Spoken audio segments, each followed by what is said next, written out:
మనకి బదులుగా మారిన క్రీస్తు ప్రేమ.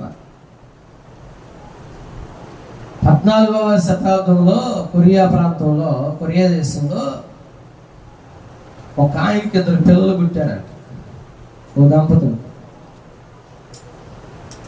వాళ్ళిద్దరూ చాలా అల్లారు ముద్దుగా పెంచుకున్నాడు.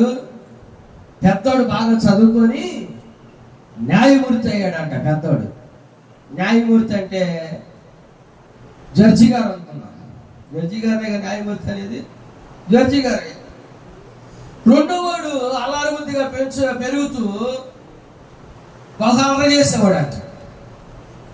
అల్లరిగా చేసే అల్లరిగా ఉండేవాడు అంట. కొంతకాలానికి తండ్రి చచ్చిపోయాడు. ఇక అన్న అమ్మో నాకుంది, ఇక తమ్ముడు అక్కడ ఏం చెప్పానని తమ్ముడి మీద బహు నికటమైన ప్రేమను పెంచుకున్నాడంట. తమ్ముడు అన్నగారు ఇలాగా వీళ్ళిద్దరు ఉన్నారు. రే తప్పు చేయమాకరా, అల్లరి చేయమాకరా అని చెప్తా ఉన్నాడు. ఇక వీళ్ళిద్దరు పెరిగి పెద్దోళ్ళు అయ్యారు. ఒకరోజు తమ్ముడు ఒకడిని నిర్దాక్షిణ్యంగా హత్య చేశాడంట. ఎవరు? తమ్ముడు నిర్దాక్షిణ్యంగా హత్య చేసి జైలుకి వెళ్ళాడు. ఎక్కడికి వెళ్ళాడు? జైలుకి వెళ్ళిపోయాడు. జైలుకి వెళ్ళిన తర్వాత ఆ పోలీసు వారు కొన్ని రోజులకి కోర్టుకి ఏం చేశారంటే కోర్టుకి వేశారన్నమాట. కోర్టులో తీర్పు చేసేటటువంటి వ్యక్తి ఎవరో కాదు, వారి యొక్క అన్నగారు వస్తూ ఉన్నారు. ప్రజలందరూ చూస్తూ ఉన్నారు. తమ్ముడికి ఏమి న్యాయం తీరుస్తాడా, తమ్ముడిని ఎలా చూస్తాడా అని చెప్పారని అనుకుంటా ఉన్నారు. మొత్తం మీద అక్కడికి వచ్చాడు. న్యాయం ప్రకారంగా ఒకరిని కిరాతకంగా చంపాడు కాబట్టి యావజ్జీవ కారాగార శిక్ష విధిస్తూ ఉన్నాము, ఇతన్ని ఉరిదీయండి అని చెప్పి వెళ్ళిపోయాడు.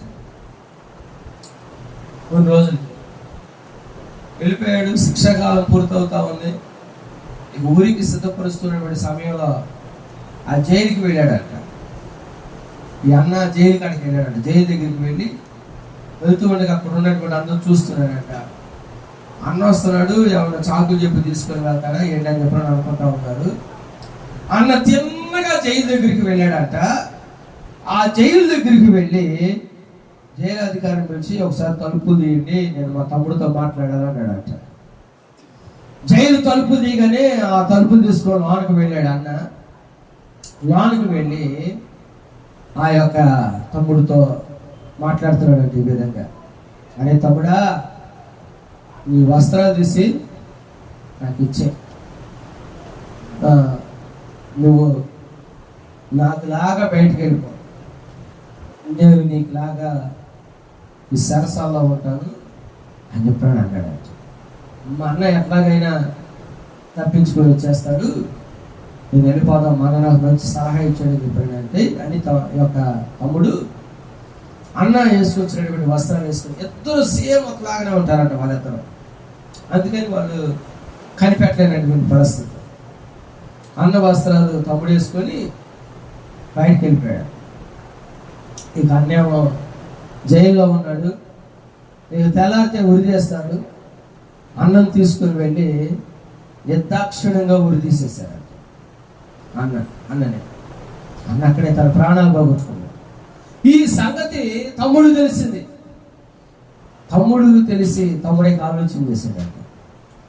నన్ను ఉరి తీస్తాడన్న సంగతి మా అన్నకి తెలుసు. అయినా జైల్లోకి వచ్చి నన్ను ఎందుకు బయటికి పంపించాడు, నన్ను ఎందుకు వెళ్ళిపోమన్నాడు,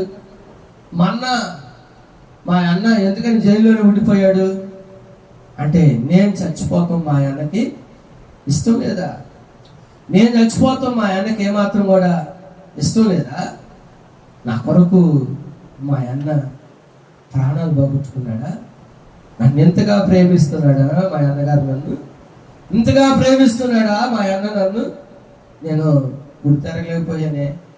జైలు దగ్గరికి పరిగెత్తుకుని వెళ్ళి అన్న చనిపోయిన తర్వాత వాళ్ళు దహించి వేశారు. ఆ బూడిదని పట్టుకుని ఏడుస్తున్నాడంట.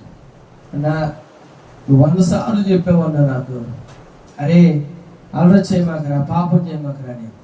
కానీ నేను ఈ మాటకు నేను విలువనివ్వలేదు, గౌరవం ఇవ్వలేదు, నమ్మలేదు, నీ మాట ప్రకారం నేను నడవలేదు. నా కొరకు ఆఖరికి చచ్చిపోయావా నా కొరకు చచ్చిపోయావా, అయ్యో ఈ నీచుడి కొరకు చచ్చిపోయావా అని చెప్పని నేను గుండెలు బాదుకుంటూ ఏడుస్తా ఉన్నాడట. తమ్ముడు ఏడుస్తూ ఒక మాట అన్నాడట, ఇంకెన్నటికి నేను అల్లరి చేయనన్నా, బ్రతికి నా దగ్గరికి రాన్నా, ఇంకెన్నటికి నేను ఏ తప్పు చేయను, నేను నువ్వు చెప్పినట్టుగా నడుచుకుంటానన్నా అని చెప్పానని ఏడుస్తా ఉన్నాడు.